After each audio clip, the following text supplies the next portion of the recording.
ആദ്യം തന്നെ എല്ലാവർക്കും ഹൃദയം നിറഞ്ഞ ഹാപ്പി വിഷു. വിഷുദിനത്തിൽ ഉണർന്നെഴുന്നേൽക്കുമ്പോൾ ആദ്യം കാണുന്നത് ശുഭകരമായ കാഴ്ചകളായിരിക്കണമല്ലേ?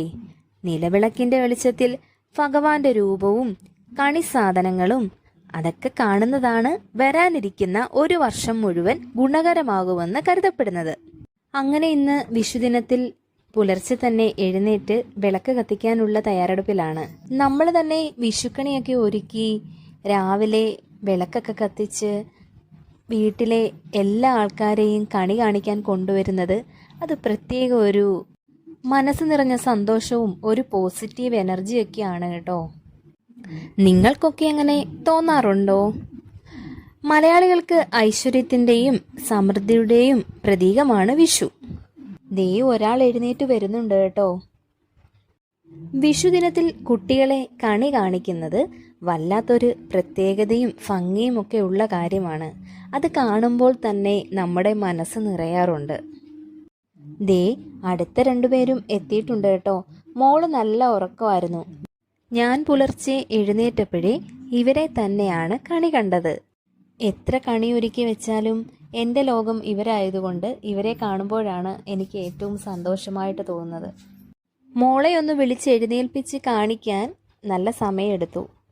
അങ്ങനെ ഞങ്ങളുടെ വീട്ടിലെ എല്ലാവരും കണിയൊക്കെ കണ്ട് എല്ലാവർക്കും ഈ വർഷത്തിൽ സന്തോഷമായിരിക്കാൻ കഴിയട്ടെ എന്ന് പ്രാർത്ഥന മാത്രമേ ഉള്ളൂ. ഇനി അടുത്തതായി വളരെ പ്രാധാന്യമുള്ളൊരു കാര്യമാണ് വിഷുക്കൈ നീട്ടം.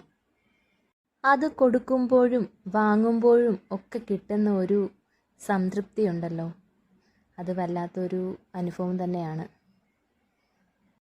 നിങ്ങൾക്ക് ഇന്നത്തെ വിഷുദിനത്തിൽ എത്ര രൂപ കൈനീട്ടം കിട്ടിയെന്ന് കമന്റ് ചെയ്യാമോ? അങ്ങനെ രാവിലെ തന്നെ അമ്മയും അച്ഛനും അമ്പലത്തിൽ പോകാനുള്ള തിരക്കിലാണ്. ഞങ്ങൾക്ക് വിഷു കൈനീട്ടമൊക്കെ തന്നിട്ടാണ് അവർ പോകുന്നത്. വിഷുക്കണിയിൽ ഏറ്റവും പ്രധാനമാണ് സ്വർണ്ണ നിറത്തിലുള്ള കണിക്കൊന്ന പൂക്കൾ.